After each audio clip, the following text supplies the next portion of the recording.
The Vietnam War took place in Vietnam, Laos, and Cambodia, starting in 1955 and ending in 1975. The war peaked around 1968. Before the war, people led very normal lives. To get a feel of what normal life was like in 1969, we interviewed Mr. Puller. I was living in Hoyt Lakes, Minnesota, up on the Iron Range. Life was pretty easy. My father was a locomotive engineer in one of the iron mines up there, and we had a pretty good life.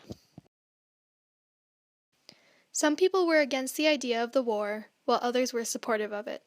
After the war began, people's viewpoints began to change.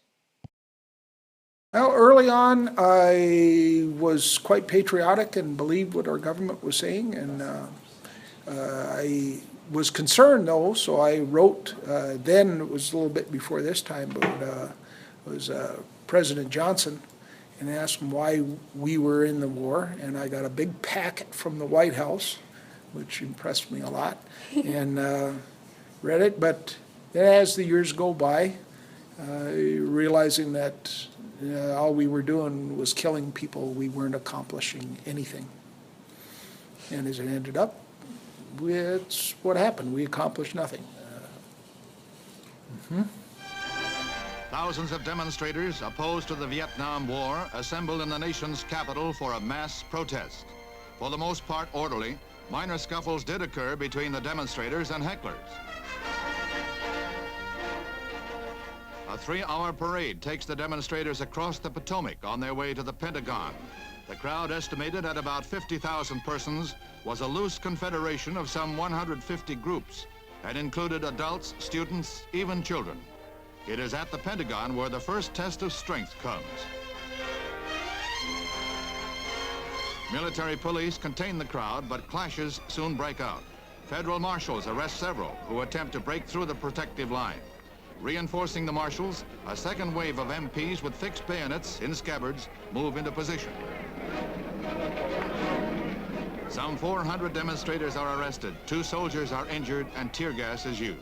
6 break into a Pentagon side door, but are quickly apprehended in the day-long disturbance. The next day, campfires are lighted to hold off the autumn chill. The same weekend saw nationwide demonstrations supporting American GIs in Vietnam. The Pentagon protest was less violent in its second day of sitting in. The 2-day protest ends with over 600 arrested and the widespread opinion that the demonstration made everyone a loser. Many believe that Richard Nixon was corrupt and should not have been allowed to hold presidency. He was a crook, says Mr. Puller. He should never have been president. He got the presidency through treason. One of his campaign members, I believe his name was John Casey, contacted the Vietnamese government in France and told them to continue fighting the war to get a better deal from France. Nixon's folks said that if you keep the war going, you'll be elected into presidency. He should have been thrown into jail for treason. After the public made their opinions about Nixon as president known, Nixon retaliated. And I want to say this to the television audience. I made my mistakes, but in all of my years of public life, I have never profited from public service. I've earned every cent.